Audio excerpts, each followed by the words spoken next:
ಎಲ್ರಿಗೂ ನಮಸ್ಕಾರ. ಪ್ರಿಯ ವಿದ್ಯಾರ್ಥಿ ಮಿತ್ರರೇ, ತಮಗೆಲ್ಲರಿಗೂ ಕರ್ನಾಟಕ ರಾಜ್ಯ ಮುಕ್ತ ವಿಶ್ವವಿದ್ಯಾನಿಲಯದ ದೃಶ್ಯವಾಹಿನಿಗೆ ಆತ್ಮೀಯ ಸ್ವಾಗತ. ವಿಶ್ವವಿದ್ಯಾನಿಲಯದ ಚಟುವಟಿಕೆಗಳು ಹಾಗೂ ಸುದ್ದಿಗಳು ನಿಮಗಾಗಿ. ವಿಶ್ವವಿದ್ಯಾನಿಲಯದಲ್ಲಿ 2025-26ನೇ ಶೈಕ್ಷಣಿಕ ಸಾಲಿನ ಜನವರಿ ಆವೃತ್ತಿಯ ಪ್ರವೇಶಾತಿಯನ್ನು ಪಡೆಯಲು ಏಪ್ರಿಲ್ 10, 2026ರವರೆಗೆ ಅವಕಾಶವನ್ನು ಕಲ್ಪಿಸಲಾಗಿದೆ. ವಿದ್ಯಾರ್ಥಿಗಳು ಇದನ್ನು ಸದುಪಯೋಗ ಪಡೆದುಕೊಳ್ಳಬಹುದು. 2025-26ನೇ ಶೈಕ್ಷಣಿಕ ಸಾಲಿನ ಜನವರಿ ಆವೃತ್ತಿಯ ದ್ವಿತೀಯ BEd ಶಿಕ್ಷಣ ಕ್ರಮದ ಪ್ರವೇಶಾತಿ ನವೀಕರಣ ಶುಲ್ಕವನ್ನು ಪಾವತಿಸುವ ಬಗ್ಗೆ ಅಧಿಸೂಚನೆಯನ್ನು ಹೊರಡಿಸಲಾಗಿದೆ. ಮಾನ್ಯ ಕುಲಪತಿಗಳ ಅನುಮೋದನೆ ಮೇರೆಗೆ 2021-22, 22-23, 23-24ನೇ ಶೈಕ್ಷಣಿಕ ಸಾಲಿನ ಜನವರಿ ಆವೃತ್ತಿಯ BEd ಶಿಕ್ಷಣ ಕ್ರಮಕ್ಕೆ ಪ್ರಥಮ ಸಾಲಿಗೆ ಪ್ರವೇಶ ಪಡೆದ ವಿದ್ಯಾರ್ಥಿಗಳು 2025-26ನೇ ಸಾಲಿನ ಜನವರಿ ಆವೃತ್ತಿಯಲ್ಲಿ 2ನೇ ವರ್ಷಕ್ಕೆ ನವೀಕರಣ ಪ್ರವೇಶ ಶುಲ್ಕ ಪಾವತಿಸಲು ದಿನಾಂಕವನ್ನು ನಿಗದಿಪಡಿಸಿದ್ದು, ಅಂತಿಮ ದಿನಾಂಕದೊಳಗೆ ನವೀಕರಣ ಶುಲ್ಕವನ್ನು ಪಾವತಿಸುವಂತೆ ಸೂಚಿಸುತ್ತಾ ಬೋಧನಾ ಶುಲ್ಕಗಳ ವಿವರಗಳನ್ನು ಈ ಕೆಳಕಂಡಂತೆ ವಿವರಿಸಿ ಅಧಿಸೂಚನೆ ಹೊರಡಿಸಲಾಗಿದೆ. 2021, 22 ಮತ್ತು 22-23ರ ಜನವರಿ ಆವೃತ್ತಿಗಳಲ್ಲಿ ಪ್ರವೇಶ ಪಡೆದ ವಿದ್ಯಾರ್ಥಿಗಳಿಗೆ ಬೋಧನಾ ಶುಲ್ಕ 30,250 ರೂಪಾಯಿಗಳು. 23-24ರ ಜನವರಿ ಆವೃತ್ತಿಯಲ್ಲಿ ಪ್ರವೇಶ ಪಡೆದ ವಿದ್ಯಾರ್ಥಿಗಳಿಗೆ 33,300 ರೂಪಾಯಿಗಳು. ದಂಡ ಶುಲ್ಕವಿಲ್ಲದೆ ಪಾವತಿಗೆ ಕಡೆಯ ದಿನಾಂಕ 24/4/2026. 200 ರೂಪಾಯಿಗಳ ದಂಡ ಶುಲ್ಕದೊಡನೆ ಪಾವತಿಗೆ ಕಡೆಯ ದಿನಾಂಕ 2/5/2026. 400 ರೂಪಾಯಿಗಳ ದಂಡ ಶುಲ್ಕದೊಡನೆ ಪಾವತಿಗೆ ಕಡೆಯ ದಿನಾಂಕ 11/5/2026. ವಿದ್ಯಾರ್ಥಿಗಳು ನವೀಕರಣ ಶುಲ್ಕವನ್ನು ಪಾವತಿಸಲು ವಿಶ್ವವಿದ್ಯಾನಿಲಯದ ಅಧಿಕೃತ ವೆಬ್ಸೈಟ್ www.ksoumysuru.ac.in ಲಾಗಿನ್ ಆಗಿ ಅರ್ಜಿಯನ್ನು ಭರ್ತಿ ಮಾಡಿ ಆನ್ಲೈನ್ ಮೂಲಕವೇ ನವೀಕರಣ ಶುಲ್ಕವನ್ನು ಪಾವತಿಸಿ ಭರ್ತಿ ಮಾಡಿದ ಅರ್ಜಿಯನ್ನು ಮತ್ತು ಶುಲ್ಕ ಪಾವತಿ ರಸೀತಿಯನ್ನು ಡೌನ್ಲೋಡ್ ಮಾಡಿಕೊಳ್ಳುವುದು.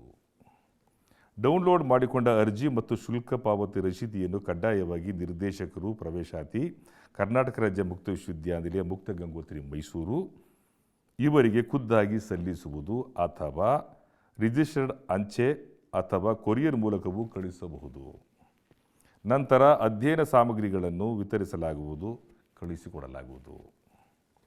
ವಿಶ್ವವಿದ್ಯಾನಿಲಯಕ್ಕೆ ಪಾವತಿಸಿದ ಶುಲ್ಕವನ್ನು ಯಾವುದೇ ಕಾರಣಕ್ಕೂ ಹಿಂದಿರುಗಿಸುವುದಾಗಲಿ ಹೊಂದಾಣಿಕೆ ಮಾಡಿಕೊಳ್ಳುವುದಾಗಲಿ ಮಾಡಲಾಗುವುದಿಲ್ಲ.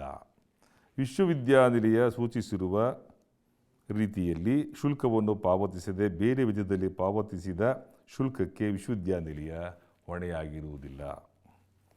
ಪ್ರಥಮ ವರ್ಷದ ಪರೀಕ್ಷೆಗಳಿಗೆ ಹಾಜರಾಗದಿದ್ದರೂ ಅಥವಾ ಆ ವರ್ಷದ ಯಾವ ವಿಷಯದಲ್ಲಿ ಉತ್ತೀರ್ಣರಾಗದಿದ್ದರೂ ಸಹ ದ್ವಿತೀಯ BEd ಪದವಿಯ ಶಿಕ್ಷಣ ಕ್ರಮಕ್ಕೆ ಸೇರಲು ಅರ್ಹರಾಗಿರುತ್ತಾರೆ. ಬೋಧನಾ ಶುಲ್ಕವನ್ನು ಪಾವತಿಸಿದ ವಿದ್ಯಾರ್ಥಿಗಳು ತಮ್ಮ ಗುರುತಿನ ಚೀಟಿಯನ್ನು ನವೀಕರಿಸಿಕೊಳ್ಳುವುದು. ಪ್ರವೇಶಾತಿ ಅರ್ಜಿ ಹಾಗೂ ಶುಲ್ಕ ಪಾವತಿ ಚಲನ್ಗಳನ್ನು ಅಂಚೆ ಮೂಲಕ ರವಾನಿಸುವ ವಿದ್ಯಾರ್ಥಿಗಳಿಗೆ ಜರೂರಾಗಿ ಮತ್ತು ಖಚಿತವಾಗಿ ತಲುಪಿಸುವ ಉದ್ದೇಶದಿಂದ ಅಧ್ಯಯನ ಸಾಮಗ್ರಿಗಳನ್ನು ರಿಜಿಸ್ಟರ್ಡ್ ಅಂಚೆ ಮೂಲಕ ರವಾನಿಸಲಾಗುವುದು.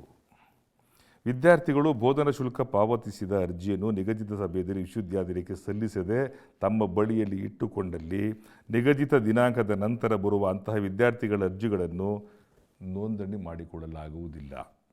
ಖುದ್ದಾಗಿ ಸಿದ್ಧಪಾಠ ಪಡೆಯಲು ಇಚ್ಛಿಸಿ ನೇರವಾಗಿ ಅರ್ಜಿ ಸಲ್ಲಿಸಲು ಬರುವ ವಿದ್ಯಾರ್ಥಿಗಳು ಗುರುತಿನ ಪತ್ರ ಹಾಗೂ ಶುಲ್ಕ ಪಾವತಿಸಿದ ರಸೀದಿಯ ನಕಲು ಪ್ರತಿಯನ್ನು ಹಾಜರುಪಡಿಸುವುದು ಕಡ್ಡಾಯವಾಗಿರುತ್ತದೆ.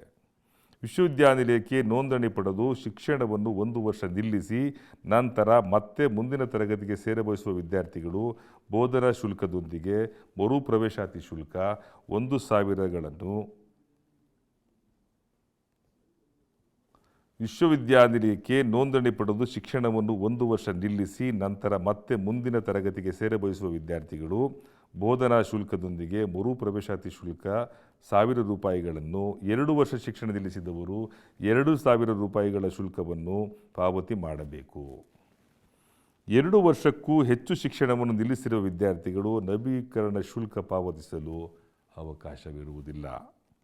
ದ್ವಿತೀಯ BEd ತರಗತಿಯ ಪ್ರವೇಶಾತಿ ನವೀಕರಣಕ್ಕೆ ಅಂತಿಮ ಅವಕಾಶವಾಗಿರುವುದರಿಂದ ವಿದ್ಯಾರ್ಥಿಗಳು ತಪ್ಪದೇ ಇದರ ಸದುಪಯೋಗ ಪಡೆದುಕೊಳ್ಳುವುದು. ಹೆಚ್ಚಿನ ಮಾಹಿತಿಗಾಗಿ ವಿಶ್ವವಿದ್ಯಾನಿಲಯದ ಅಧಿಕೃತ ವೆಬ್ಸೈಟ್ www.ksouMysuru.ac.in ವೀಕ್ಷಿಸಬಹುದು. ಹಾಗೂ ಸಹಾಯವಾಣಿ ಕೇಂದ್ರದ ಸಂಖ್ಯೆ 8690544544 ಸಂಪರ್ಕಿಸಲು ಸೂಚಿಸಲಾಗಿದೆ.